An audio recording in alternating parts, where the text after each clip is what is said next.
Letter 430 by Charles Lamb. Tuesday, September 18, 1827.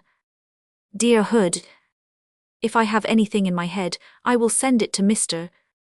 Watts. Strictly speaking, he should have had my album verses, but a very intimate friend importuned me for the trifles, and I believe I forgot Mr. Watts, or lost sight at the time of his similar souvenir. Jamieson conveyed the farce from me to Mrs. C. Kemble. He will not be in town before the 27th. Give our kind loves to all at Highgate, and tell them that we have finally torn ourselves out right away from Colebrook, where I had no health, and are about to domiciliate for good at Enfield, where I have experienced good.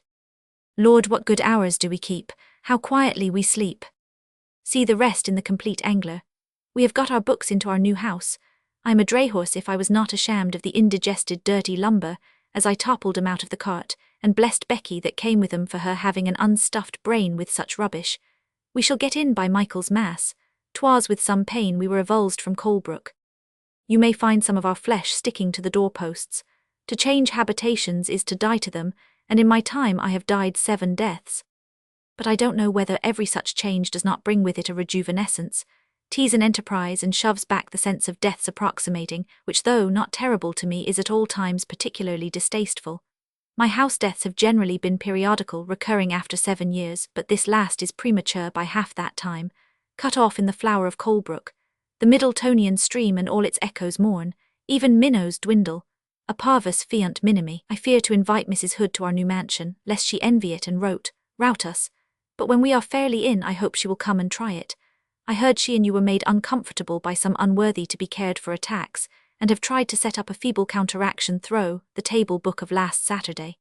Has it not reached you that you are silent about it? Our new domicile is no manor house, but new and externally not inviting, but furnished within with every convenience. Capital new locks to every door, capital grates in every room, with nothing to pay for incoming and the rent £10 less than the Islington one. It was built a few years since at £1,100 expense, they tell me, and I perfectly believe it. And I get it for £35 exclusive of moderate taxes. We think ourselves most lucky.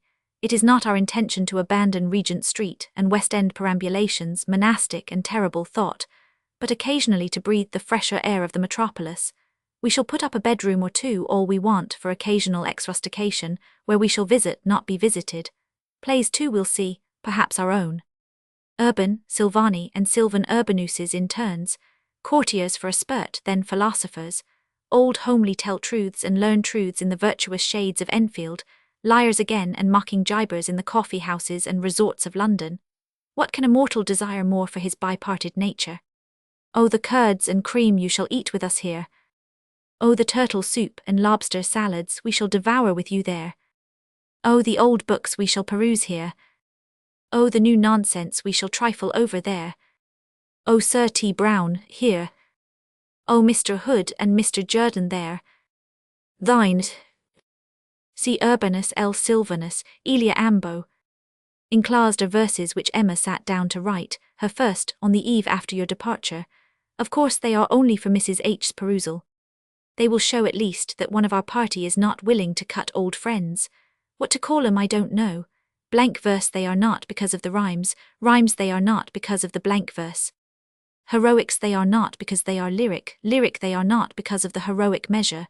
They must be called emaics. Mr. Watts was Alaric A. Watts. Throw the table book.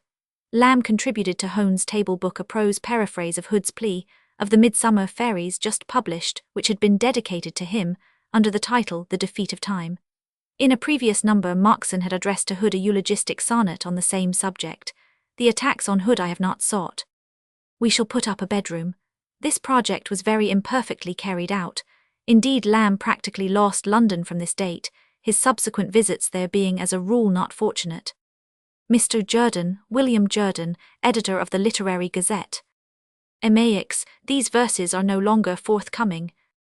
Here should come a letter to Allsop dated September 25, 1827, saying that Mary Lamb has her nurse Miss James, and the house is melancholy.